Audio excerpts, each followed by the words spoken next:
So, Welcome back to Knack II. center look like anyway? So yeah, we have to find another control center because repetitiveness is the name of the game, I guess. No. Well, then what good are you, Ryder? Ladybug. Can you eat He's it? good for... You can kill the ladybugs, actually. Oh, there you go. You even get XP for it. But hey, at least ladybugs can't hit you, kill you in one kill. Like, you know, God, I'm not even talking straight. Very good for expanding your LV. What I meant to say is like, well, hey, at least bugs can't kill you in one hit like in the last game. No, seriously, Shirley, you can get killed by bugs. Yeah. Okay, am I the only one realizing something right now? We're doing a desert level. This is the second desert level in the game. No, Pedro. Like Pedro, it's a canyon level.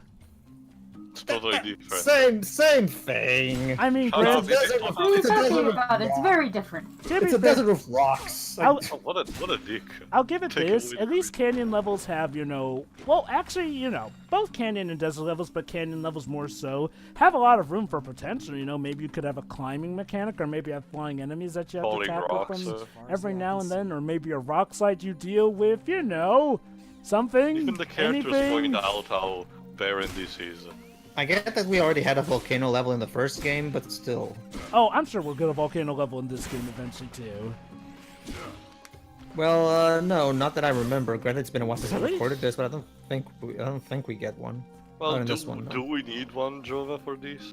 Honestly, I just want something that's interesting. Like, look, let me put it this. Well, the volcano level in the first game was not interesting, so Look, what makes you think one in this game would?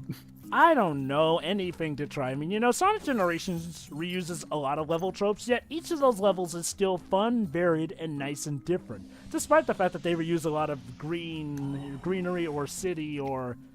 yeah, pretty much greenery or city. But the fact is that those levels still have so much nice, interesting things that define them, differentiate them. In terms of visuals, I'll agree with you. In terms of actual level design, they're way too short for me to even remember them after I finished them. I remember Generations. I think you're thinking about Forces. Oh, you said Generations? Oh, I misunderstood. Yeah, I was talking about Sonic Generations. Like Sonic Forces. Sorry. Never mind. Go ahead. Yeah, I mean, one thing I'll give to Sonic Forces is it has a lot more level variety in terms of visuals. I was talking about Generations, not having the most variety, but still having its levels different and whatnot. Go ahead. But yeah, Sonic Generations is a platform which is way more. Well, actually, this gimmick. I've already explained this gimmick of the invisible thing. No, not yet. We're just noticing now. Okay, basically, the gimmick of this level is that we have invisible ruin thingies, and we have to hit them for them to show up. Are they bad guys, or are they just... No, they're just platforms. They're invisible platforms, that's all they are. Is there any proper clue to where we might find them, or is it literally just a shot in the dark? Yes, there is. You get the outlines if you get close to them. Yeah, if you get close to them, you'll see the outlines. Okay, I guess that's You can fair still enough. jump on them even if they're not visible, so there's that. Not to mention, Joe, but there's enemies around these areas, so when you start hitting the enemies, you'll hit them eventually. There you go. Yeah, I guess that's fair enough. What time are you guys at? Go to No. I'm just checking. What time are you guys at? 340, 341, 342. Okay, I'm behind. I'll go ahead to 4. Oh, yeah, I'm at 4:10. Alright, don't worry, it's just Knack hitting pillars again. But I might miss something interesting, like Knack using the sword ability. I've seen that already. Even the music is not really that interested. The music in these games is just not interesting, period. And click. Fuck. In this case, it was a straightforward. See, Joe, did you notice how nice. It showed the outlines when I touched them? Yeah. There you go. So why are those ones staying visible now? Oh, never mind. They disappeared. They just basically, when I hit those things, they become fully visible for like 10 seconds, something like that. Yeah. More platforms. I guess there is something here. All right, now jump your way across. You do know how to use your legs, don't you? Don't you see, Shiroi? By calling the platform, see, our game is a platformer. Well, it is a platformer. It's just not a very good one. It's honestly though, again, it's an example of the game putting in lines that feels like they have to remind themselves, oh yes, Knack is totally cool, or yes, Knack is totally awesome, or yes, this is totally a platform. Oh, that okay. Yeah. Well, when it comes to the whole platformer thing, that applies more to the first game. This game, it has a fair good amount of platforming to it, I would argue. Well, Pedro, I have a reason. It's not very interesting platforming, mind you, but it is platform. Allow me to explain, Pedro. Let's remember, this was made before the reception to this game. Now, where I'm coming from is like, well, it's like them being paranoid because of how the first game was received. I guess.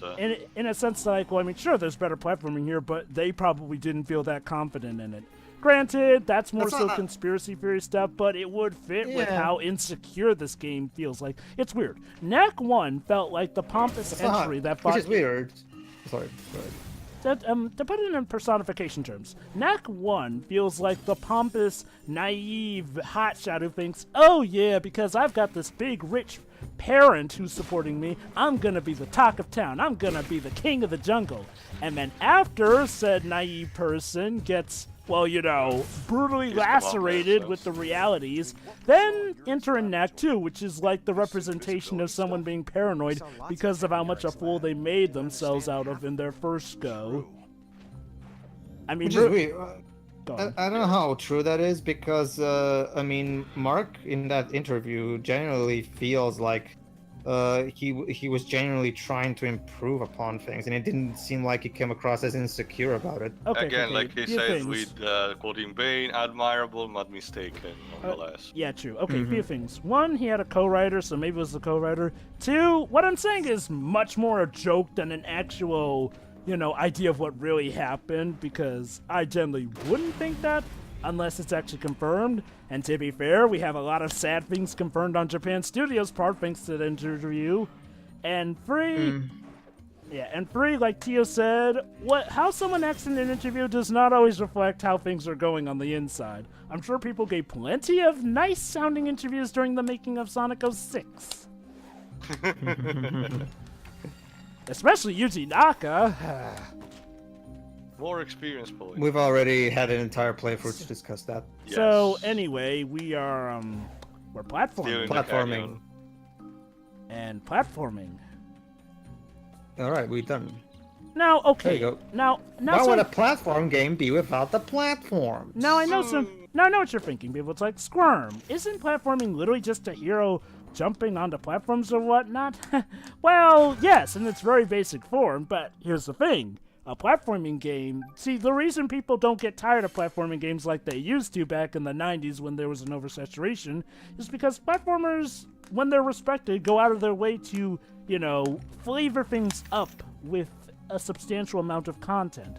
And, you know, it's not just a simple battle of platforms. You could have different terrains or slopes. Please, Super Mario Maker for the Switch have slopes. The point being is like, well, yes, platforming technically is... Oh, there goes Jova, yes, for the blade. Yeah.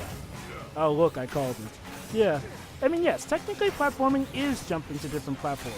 But that's the thing. You shouldn't expect to get praised just for doing the basic minimum. Or, nay, even below the basic minimum, the basic definition. That's like congratulating Marvel vs. Capcom Infinite for including punches and kicks for everyone. When in reality... functions. Yeah, I don't think it's so much that, Jova. Well, because, I mean, even modern Mario games still have sections that are fairly simple. The problem is that they don't... the reason these sections don't come across as all that much fun is because they're way too slow. Like, the game is slow and very deliberate. Like, and there's not that... The music... also doesn't, the boring ass music doesn't help either. It puts you to sleep. It's the whole movement. Yeah, like it's like the whole game is made as a cure for insomnia.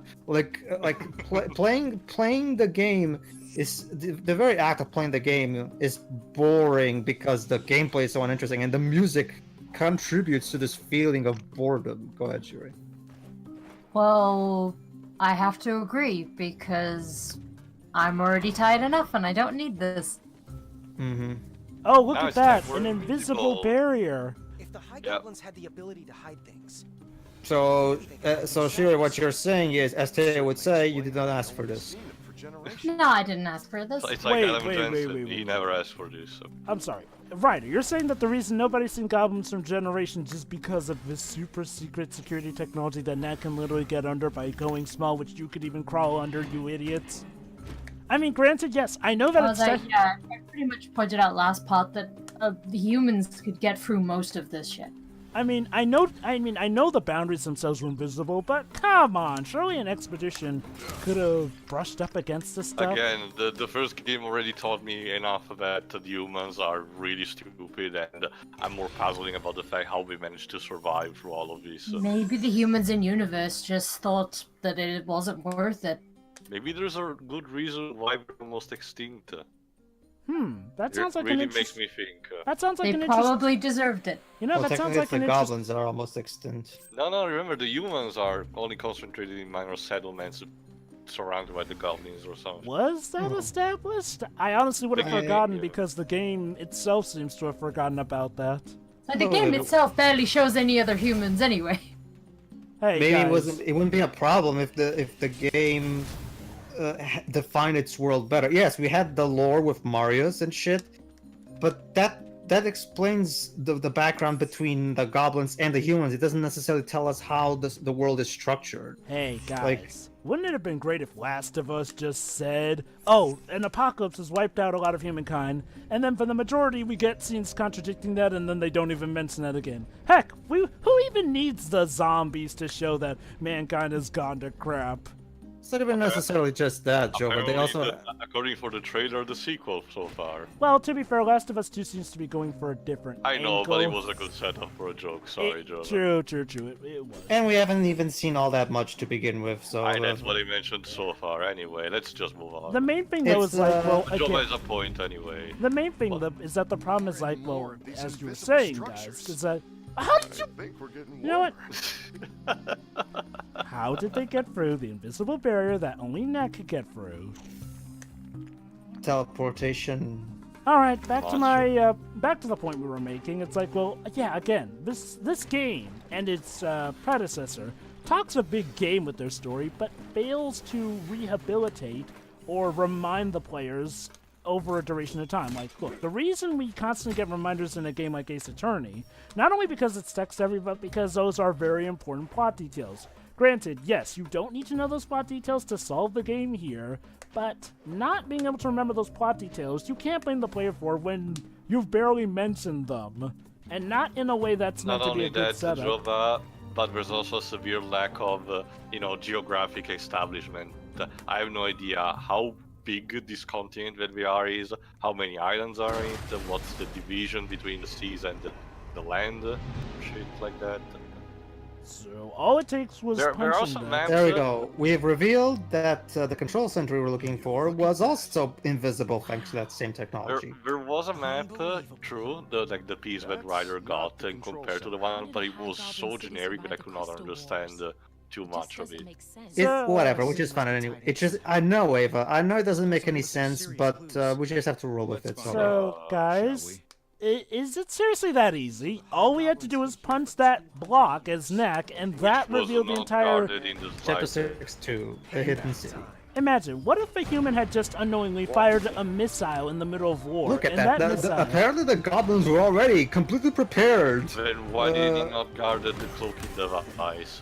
Maybe it's the person in charge to install seriously, how exactly has the entire city been alerted to my presence already? Seriously. Maybe they have a way of noticing when the cloaking shield is down? I guess, but... I think the keyword today, kids, is messed up priorities. Well, key phrase. Like, seriously. Alright, so basically, from now on, we're going to basically just start kicking the crap out of goblins until we find that Rofari guy who's the leader. And we're also going to find a plot twist. Is it in this part that we found it? No, it's not. I think it isn't. You know, you'd think no, for high goblins... In the next part, we'll actually find out who's... let's just say a familiar face is behind all this. Go ahead. You'd think for high goblins, these guys would be a bit more heavily armored. or smarter. I guess unless we caught them in the middle of suiting up, but again, we don't even get a cutscene for that, even though we get plenty of other cutscenes for less important stuff, so whatever. Sorry, Teo, the last time we tried this whole difficulty shit, people didn't like it, so we're Maybe they didn't like the difficulty because, you know, it was made in about of one...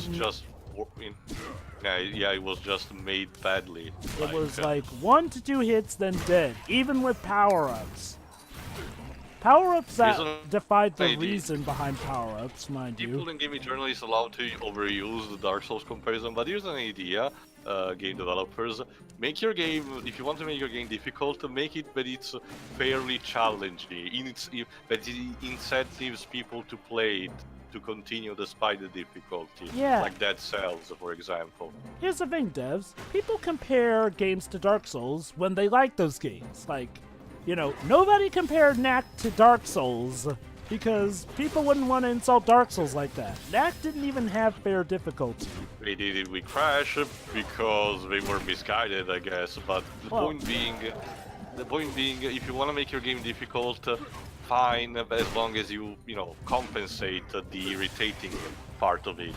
Make the player irritated, but also desiring to want to keep going despite everything. It's kind of similar to how, by popular demand, level 5 patched Ni no Kuni 2 to add in more extra difficulty modes. However, the harder the difficulty setting, the better rewards you get from battle. Yeah, that's the thing. So it motivates the player to challenge himself with the harder modes. Also, this music, I don't know, this music seems to be a bit more set to trying to be sneaky around the town as opposed to, you know, a full-out invasion attack. Well, I can tell you that Anthony Willis is definitely no Harry Gregson Williams. For a moment there, I thought you were about to say Anthony Higgs. Yeah, isn't it Anthony Willis that? You know what? Actually, you know what? Yeah. Whatever. The point is, the music is boring. You know what? Yeah. I'll take Anthony Higgs over any of these characters any day. I mean, hey, at least the guy's useful. Yeah, I think the idea is to use the block as cover. Gee, look at that. Wouldn't it be cool if we could use one of these? Well, technically, you kind of do with the turret sections. It's close enough, I guess. I know, but it would be so cool if we could actually hold one of these things. The Goblin. Well, to be fair, I'm kind of speaking on a PS factor on my own, but when in TPSs usually use one of the chain guns like that. It's not as rewarding as it looks for me because they usually are placed in sections where we're not really rewarding for using. Either you get not too much mooks onto which use it and then you have to drop it for the next action, or it's against a bot that soaks up the entire round and then keeps going, so you're forced to use something else anyway. Oh, in that case, too, I think you would like the Transformers War for Cybertron games because, okay, yeah, there's a bit of a handicap in like, well, you can't do a double jump while holding one of those Gatling guns, but you can take them with you. In fact, you can even rip them out of a turret after you're done with that turret section. And yes, while there are handicaps, you can essentially take it with you as far as possible. Up until this point, the game has taught me that hooks are supposed to be grabbed with the triangle grabbing arm mechanic. But now that one I have to actually jump to it. Like, how was I supposed to know that particular hook was different from the others? Actually, I do remember you were jumping on some of them previously. No, hold on. Before getting to the gear puzzle in the laboratory. Did he? Honestly? No, but those look different. I know what you're talking about. Those look different, though. Those look different. And they didn't look like hooks. They were chains, more like. What Pedro means to is like, well, essentially, whenever he's had to go after a hook like that, it's always been, grappling with the triangle, exactly that shape or whatnot. So it feels really out of place that now Knack grabs onto them. Although, here's a question. Knack, you've been able to use the grappling move to hang on to other ledges, and technically there's a groove up there. Why can't you hook onto that? It's like if Batman in Arkham City all of a sudden got a ledge he couldn't grapple onto that didn't have a reason for it. Normally, when you can't grapple onto something in a Batman game, there's a good reason for it. because, you know, normally you can actually come back later when you have the certain thing to take care of that. And that's one reason I do love the Arcane games, is like when it comes to progression, for the most part they have a good reason, especially since What you are the know. goblins even doing, with the high goblins doing with all these relics around? They don't need them. Jirai, any ideas? Sorry, Teo. Sorry, Teo, but you remember gameplay, and we need Knack to get relics, so just put in these random crates of relics. Wait, Ryder, where are you? I'm sorry. Apparently, Lucas and Ryder gain telepathic abilities, and I mean, I don't think they're speaking through radio, because normally there'd be like a radio sound I think we were effect. blocked by the gate and we opened it for them. Yet we don't see them coming in through. True. no, we don't. What are also those? Oh, they were cheering up and now we're going. Later, Knack. Oh, there they are. Oh, now you appear. Also, what do you mean split up? What are you... You know what? Go ahead and split up. You're probably gonna get into trouble, and we're gonna have to Speaking of save which, you. I forgot. Does Lucas still have his, grapple being on his wrist? Not that I remember. He's gonna Why? be useless in this game, isn't he? Why did we forgot about that? Let me guess. To set up a potential hostage situation with Lucas. Maybe he just didn't bring it with him. I don't know. Oh, you completed the gadget. Oh, hi, Vivi. All right, Could you let's please... see what Let's see what it is. let's see what I completed. And it's... Fucking nothing. Come on. A teleporter. Teleported. If If Knack Knack falls, falls, they gotta... it will work Oh, back. that's actually nice. You don't die anymore from bottomless pits. You instead you lose some sun energy. So, essentially Sure, like a why not? Lego game. So basically, they just turned an already incredibly easy game even easier. To be fair, I'll take this over the gadgets not doing anything like in the first game. Oh, you know, True. it is kind of a shame, though. I mean, granted, okay, maybe for, like, toddlers this is a good thing, Oh but... shit. Whoa. Cannons. Okay, you know what? Honestly, These high goblins clearly don't want Knack in this town.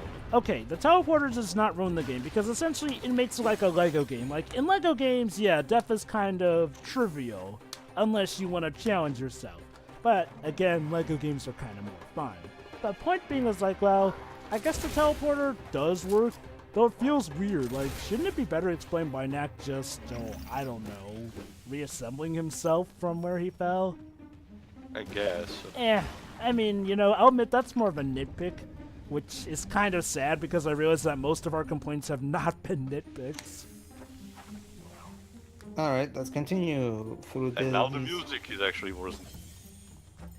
I guess, but the goblins know we're here, and there's not really much reason for stealth. Whatever. Because you're in a more quieter environment. And before anyone suggests, oh, but music doesn't always matter that much for a game. Ace Attorney, No. Smash, Layton, no. just to name a few, Not just Pokemon, that, I Shadow... even said that. What? Well, a lot of people, but it's the thing. I can see where this comes from if you're too young. But I can tell you that the more you grow up, the more you will start appreciating good soundtracks in video games. I mean, there's a reason that my college has a course called Composing for Video Games and Other Interactive Media. Like, there is a lot of design philosophy when it comes into subjecting the music for games. Some more than others, but still, like, even back in the 90s, and no, I'm not talking about just the visual novels, even the platformers, like, Crash Bandicoot without its music would not have been as greatly atmospheric, because it does do a good sense in building up the sense of scale or whatnot. Even the side-scrollers back in the day. I mean, again, I'm not saying that music is absolutely needed, but it helps immensely if it's good, and in some cases, messing up the music can be bad. Like, imagine if Shadow of the Colossus screwed up its soundtrack, whereas the soundtrack itself arguably does tell a story. In fact, there's even a YouTube video literally about that.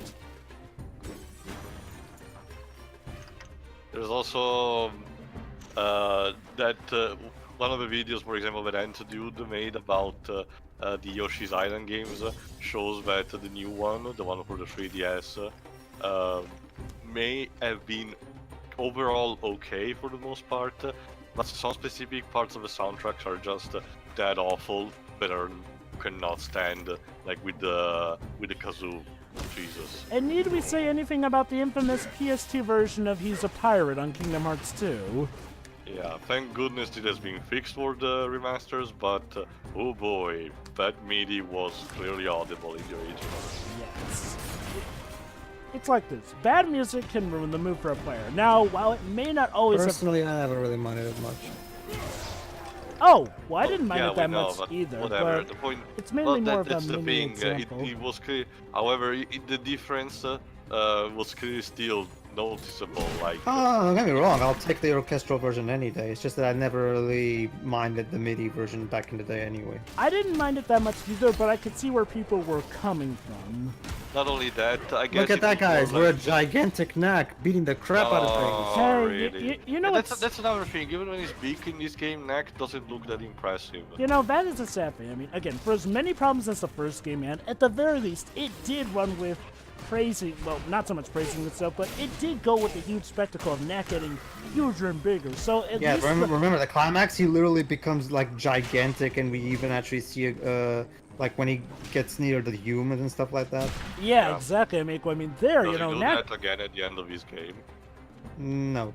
In fact, Of you know, I think this is the biggest we'll ever see Knack be for this game, which is sad because, again, Knack getting big, that was his big unique point, you know, again. I mean, great. It was like the one thing he had. His mean- one thing. Yes, it's Alright. cool and great that we can change sizes, but did we have to Oh. get rid of the core It's sequences? raping time. Your leader. Seriously. Oh. That could have been funny if your comedic timing was good. Oh, and back to And, gameplay. and if the pickup line was better. And the Goblins model disappeared. Now, granted, that happens in a lot of games, but would it have killed them to just leave it So I lying guess there? that goblin died of a heart attack. I guess. But Or yeah, bust. again, I mean, the most unique thing about Knack, and you don't even really showcase that for this. Sure, he can switch sizes, but there are plenty of characters who can switch sizes. Ant-Man can switch sizes in the LEGO games. And those are made by Traveler's Tales. The Luigi and Bowser in the Mario and Luigi games, for example. Yeah. The gigantic battles are actually one of the new highlights for the franchise, but I hope they're gonna stay. What were your future thoughts on the games. papercraft battles? Look at that, guys. I broke down that thingy with the clothes. I mean, that's the thing, Jova. Paper Jam in general was kind of in general, so the papercraft battle were kind of that equivalent for the gigantic battles. To me, I do like Bowser's Giant Battles better, but okay, it's a weird case. When it comes to comparing Bowser's Inside Story and Dream Team, I love Bowser's Inside Story gameplay-wise overall more, but the music and atmosphere of Dream Team is quite something to behold. Yeah. The 3D effect helps it greatly. I would agree on that, Jova, but at the same time, Dream Team's controls, I really hate them because I have to do everything with a fucking analog instead of actually having the option to use the D-pad. Anyway, cutscene. Gyro. Oh, hello. We're clearly gonna Hey, have to fight you. Yeah. Well, at least they didn't do the So- stereotypical slow-mo, and oh my god, that's actually... Oh, Wait, how does that really? bounce him? How is he bouncing? all that effort and we're back to square one. He's going to lock us out. Oh my god. So, okay, so... This was just a waste of time. Was that all part of their plan? Because even still, that would be stupid gameplay-wise, but it would at least be somewhat competent story-wise? And that's not gonna be it. Also, I Oh, wonder... I wonder who this mysterious figure is talking to. It's Gee, Gondar. I It's wonder... fucking... Like, you're not even bothered to hide in the twist at this point. You know, honestly, the fact that you're trying to hide out what is clearly a green-skinned goblin... I hate tombs. I hate that. You know, that was close to being funny. No, it If was only ju- Knack had the it was not personality funny for for it. the same reason that Lara saying I hate tombs was not funny. It's such an on the nose joke. It's the DreamWorks way to make a funny line. Well, folks... Anyway, everybody. So, do we have to go all the way back or not? Tune in next part to find out. See ya. See you then. So yeah. See ya.